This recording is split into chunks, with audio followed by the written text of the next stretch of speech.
Hey guys, this is Chandrima. This is Omyo. Welcome back to our another vlog. আগের দিনের ব্লগে তোমাদের সাথে গল্প করেছি যে আমরা ইন্ডিয়া আসবো এবং তার জন্য শপিং প্যাকিং সব কিছু নিয়ে। আর আজকের ব্লগেই বাড়ি থেকে বেরোনো থেকে বাড়ি পৌঁছানো অবধি মানে ইন্ডিয়া পৌঁছানো অবধি তোমাদের সাথে গল্প চলবে।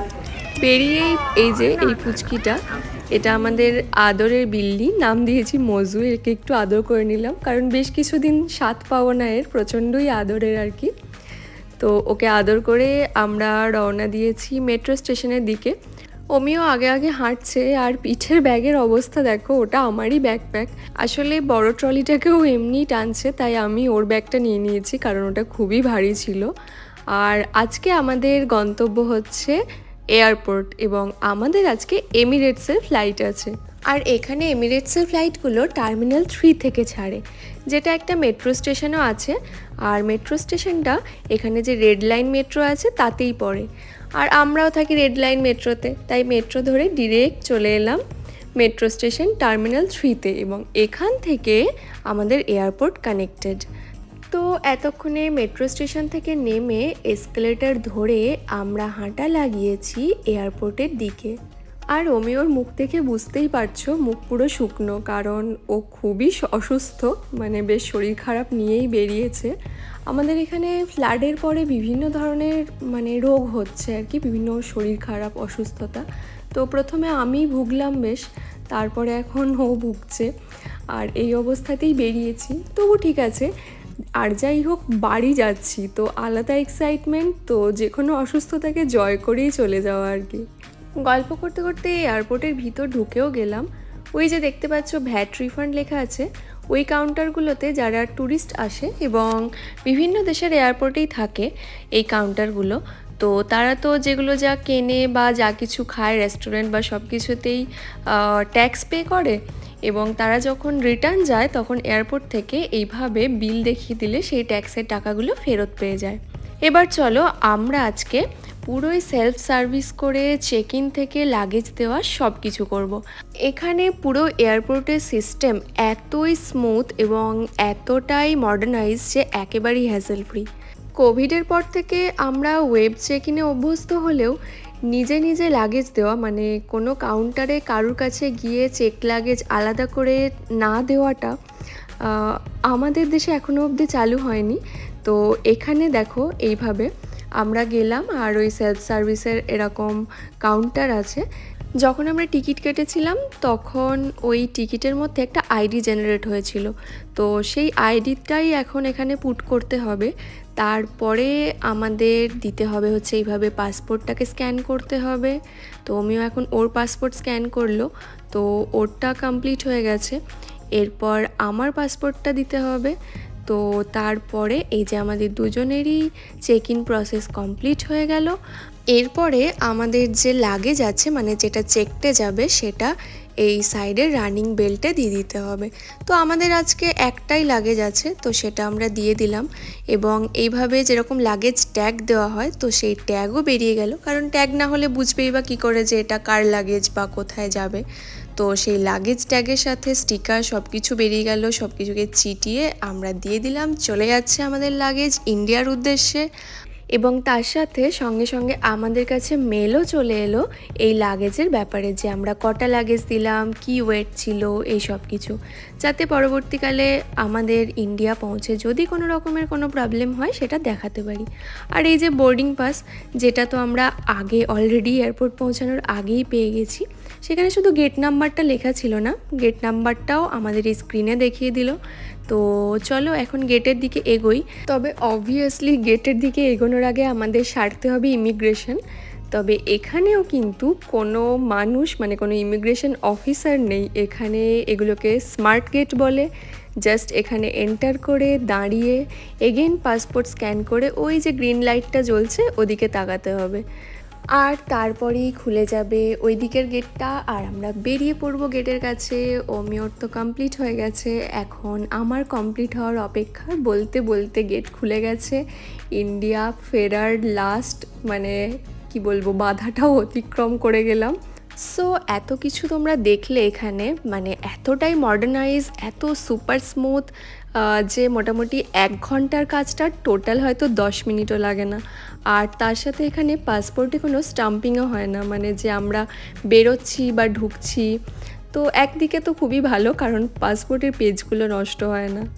তো চলো এবার তো আমাদের গেটের দিকে এগোতে হবে। এখানে ওই যে বি আর সি এর গেট নাম্বারগুলো লেখা আছে। তো বি সি গেটে যেতে গেলে এরকম লিফটগুলো নিতে হবে। লিফটগুলো প্রচণ্ডই লাক্সারিয়াস, তোমরা দেখতেই পাচ্ছ। কিন্তু না, আমরা আজকে এদিকে যাব না, কারণ আমাদের আছে এ গেট। তো দেখি এ গেটটা কোন দিকে। ও আচ্ছা, ওই তো এ গেটটা। এ গেটে যেতে গেলে ওইখান থেকে ওই যে A1 to A24 ওইখান থেকে মেট্রো নিতে হবে। আর মেট্রো ঢুকেও গেছে। এটা কিন্তু আমাদের ওই রেড লাইন বা গ্রিন লাইন মেট্রো নয়, এটা এয়ারপোর্টের ইন্টারনাল যে মেট্রো হয় সেটা। তো মেট্রো নিয়ে আমরা যাব আমাদের গেটের দিকে। মন তো আহ্লাদে আটখানা, কারণ এত মাস পরে বাড়ি ফিরছি। আর সব মিলিয়ে কোনো ক্লান্তি নেই, অনেকটাই রাত হয়েছে, রাতের ফ্লাইট আমাদের।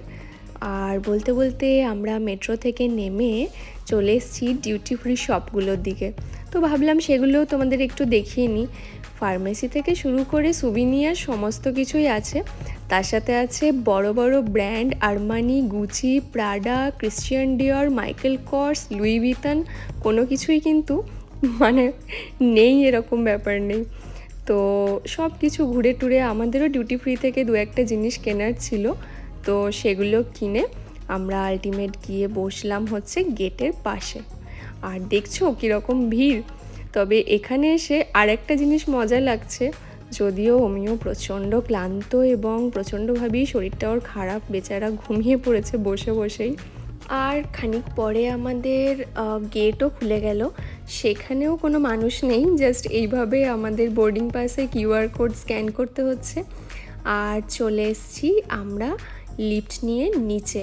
ও হ্যাঁ, যেটা বলছিলাম, এখানে এসেও ভালো লাগছে, আর একটু বেশি ভালো লাগছে কারণ হচ্ছে সবাই বেশ বাংলায় কথা বলছে। তো প্রথমে দিকে খুব ভিড় ছিল, সবাই বোর্ড করে যাওয়ার পরে আমরা ভাবলাম লাস্টে উঠবো। তো সেই উদ্দেশ্যে এখন যাচ্ছি, জাস্ট ফ্লাইটে বোর্ড করব আর খানিক পরেই নেমে যাব কলকাতায়।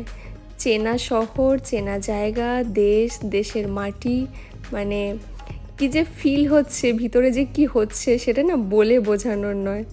বেশ লাস্টে ঢুকলেও সামনে বেশ খানিকটা লাইন ছিল। তো সেই লাইনে দাঁড়িয়ে এখন ওয়েট করছি, আর ওয়েট করতে করতে ঢুকেও গেলাম। এটা হচ্ছে এমিরেটসের বিজনেস ক্লাস। তো এই বিজনেস ক্লাস থ্রুই আমরা ঢুকবো। অন্যান্য ডোমেস্টিক ইন্ডিয়ান ফ্লাইটে আমরা দেখতে পারি যে আমরা ঢুকে লেফট সাইডটা জেনারেলি কয়েকটা সিট বিজনেস ক্লাস থাকে অ্যান্ড রাইট সাইডে ইকোনমি। তো এখানে বিজনেস ক্লাসে অনেক সিট আছে, তবে আমাদের ইকোনমি ক্লাসে বুকিং আছে। তো এখান থেকে সোজা গিয়ে, মানে সামনে অনেকটা ট্রাফিক আর কি, সব লোকজন এই যে জিনিসপত্র ওঠাচ্ছে গোটাচ্ছে, আর আমাদের বেশ খানিকটা টাইম লাগলো। অবশেষে নিজেদের সিট খুঁজে পেলাম। এবার ব্যাগ ট্যাগ ওপরে রেখে বসার পালা। অন্যান্য যা যা এয়ারলাইনে ট্রাভেল করেছি তার থেকে কিন্তু এমিরেটসটা সত্যিই আলাদা, একদম ঝাঁ চকচকে, এবং সিটগুলো অনেকটা বেশি কোজি। পিছনে এরকম পিলো দেওয়া আছে ঠেস দেওয়ার জন্য। আর ফ্লাইটের সামনে না এদের ক্যামেরা আছে, তো সেটার যে ছবি বা ভিডিও সেটা এরকম স্ক্রিনে আসে, মানে ফ্লাইটটা কিভাবে এগোচ্ছে, কিভাবে ফ্লাই করছে সব কিছু দেখা যায়। এই যে যেরকম এখন সামনে দিয়ে কোনো গাড়ি চলে যাচ্ছে দেখা যাচ্ছে। তো আমার মনে হয় এটা সকালবেলা হলে আর একটু বেশি ভালো বোঝা যাবে। তো এই জিনিসটাও আমার বেশ অ্যাডভেঞ্চারাস লাগলো এখানে। আর নর্মাল ফ্লাইটে যা থাকে, মানে ইন্টারন্যাশনাল ফ্লাইটগুলোর সামনে একটা স্ক্রিন আছে, তার সাথে সেটা টাচ তো অফকোর্স, তার সাথে এরকম রিমোট আছে, আর এই যে পোর্টেবল টেবিল যেটা হয় সেটা আছে। আর রিমোটের রাইট সাইডে যেটা দেখছো সেটা হচ্ছে ল্যাপটপ বা ফোনের চার্জার। তো এখন বেশ খানিকটা ওই ঘন্টা 4-4.5 ঘন্টার আর কি জার্নি। তো কি করব, একটুখানি দেখি কী মুভি আছে। হলিউড বলিউড সব মুভির থেকে ওই যে আমরা চলে গেছি ইন্ডিয়ান রিজিওনালে এবং খুঁজছি আমরা বেঙ্গলি মুভি। তো বেশ কিছু বেঙ্গলি মুভি দেখলাম আছে, যে মুভিগুলো দেখিনি এটা ওটা একটু প্রথমে ট্রাই করছিলাম। তারপরে দেখলাম এয়ার হোস্টেস কিছু একটা দিচ্ছে, তারপর দেখলাম বাচ্চাদেরকে দিচ্ছে, বড়দের দিচ্ছে না। দূর কী হবে, তাহলে আর ইন্টারেস্ট নিয়ে লাভ নেই, চলো একটা মুভি দেখা যাক। এই বলে কানে হেডফোন গুঁজে একটা মুভি চালিয়ে বসলাম। অবশ্য এখন ওই এয়ারলাইনের অ্যানাউন্সমেন্ট হচ্ছে, যেটা আরও একটা ভালো লাগলো, বাংলাতে এইভাবে লিখছে, মানে ওই যে ইনস্ট্রাকশনগুলো হয় সেগুলো আর কি, কিন্তু বাংলায় এইভাবে লেখা আমি কিন্তু অন্য এয়ারলাইনে দেখিনি, যেটা দেখে কিন্তু বেশ ভালো লেগে গেল। বলতে বলতে আমাদের ফ্লাইট টেক অফ হয়ে গেল, আর অমিওর শরীরটা সত্যিই খুব খারাপ, বেচারা ঘুমিয়ে পড়েছে একদম লেপ মুড়ি দিয়ে। আর খানিক সময় পরে দেখলাম বাঁদিকে উইন্ডো থেকে সূর্যের আলো ফুটে আসছে, আর এদিকে সার্ভ করতে শুরু করে দিয়েছে ব্রেকফাস্ট। ব্রেকফাস্ট তো এলাহি ছিল, এভাবে ব্রেড, তার সাথে বাটার, জ্যাম, ফ্রুটস, একটা ম্যাঙ্গো জুসও নিয়েছিলাম, তার সাথে নিলাম স্ক্র্যাম্বলড এগ, একটা ভেজিটেবল কারি, চিকেন সসেজ, তার সাথে চা, কফি অ্যান্ড একটা সিমাইয়ের ওই যে ডেজার্টগুলো হয় সেটা ছিল, আর তার সাথে একটা প্রচণ্ড টেস্টি বিস্কিটও ছিল। তো বেশ সুন্দর করে ব্রেকফাস্ট এনজয় করতে করতে আমরা ল্যান্ড করে গেলাম কলকাতায়। নিজের দেশ, আবার করে বলছি নিজের মাটি, অদ্ভুত ফিলিংস। তারপর বেল্ট থেকে লাগেজ নিয়ে, তবে হ্যাঁ এই কলকাতার বেল্ট কিন্তু প্রচণ্ড ভোগালো আমাদের, প্রায় ঘন্টাখানেক একটা লাগেজের জন্য ঘন্টাখানেক আমরা ওয়েট করলাম, এবং অবশেষে লাগেজ নিয়ে আমরা বেরোলাম এয়ারপোর্টের বাইরে। আর এই মুহূর্তে সব মিলিয়ে আমারও বিধ্বস্ত অবস্থা, মানে খুবই টায়ার্ডনেস আর কি। তো আমাদের একটা গাড়ি বলাই আছে, সেই গাড়ি করে আমরা প্রথমেই চলে এসেছি আমাদের কলকাতার বাড়িতে, কারণ এখানে টুকটাক কিছু কাজ আছে। তো সেই কাজটা মিটিয়েই ঘর দেখতেই পাচ্ছ একদম সুন্দরভাবে প্যাক করে বেরিয়েছি, যেরকমভাবে দুবাই থেকে বেরিয়ে এসেছি ঠিক একইভাবে কলকাতা থেকেও বেরিয়ে গেছিলাম। তো কাজ মিটিয়ে এখন যাওয়ার পালা হচ্ছে বর্ধমান। আমি এসব সামসিতেছিলাম, এসব গল্প হলো, হ্যাঁ গল্প। এইভাবে অমিয়র গল্প শুনতে শুনতে চললাম বাড়ির দিকে। সামনে আছে আমাদের খুব কাছের দাদা, সোমনাথ দা আমাদের নিয়ে যাচ্ছে। এইভাবে গল্প শুনতে শুনতে কখন যে বর্ধমান পৌঁছে গেলাম বুঝতেই পারিনি। আর বর্ধমান নামটার মধ্যেই অনেক কিছু আছে, মানে এতটা ইমোশনাল হয়ে যাচ্ছি বলে বোঝাতে পারবো না। জীবনের এতগুলো বছর এখানে কাটিয়েছি, এই শহরের প্রত্যেকটা অলিগলি আমার চেনা, প্রত্যেকটা অলিগলির গন্ধ আমার চেনা। তো যাই হোক, বাড়ি এসছি, এত ইমোশনাল হয়ে কাজ নেই, চলো এনজয় করি। তোমাদের সাথে সেই দুবাই থেকে গল্প করতে শুরু করেছিলাম, আর এখন বর্ধমান পৌঁছে গেলাম। কিন্তু হ্যাঁ, এখনও অনেক গল্প বাকি আছে, তার জন্য তোমরা সাথে থেকো। আর আজকের গল্প এখানেই শেষ করছি। জানিও তোমরা কীরকম লাগলো, ভালো লাগলে লাইক, কমেন্ট, শেয়ার, সাবস্ক্রাইব করে দিও। দেখা হচ্ছে খুব তাড়াতাড়ি। Till then, tata, bye by.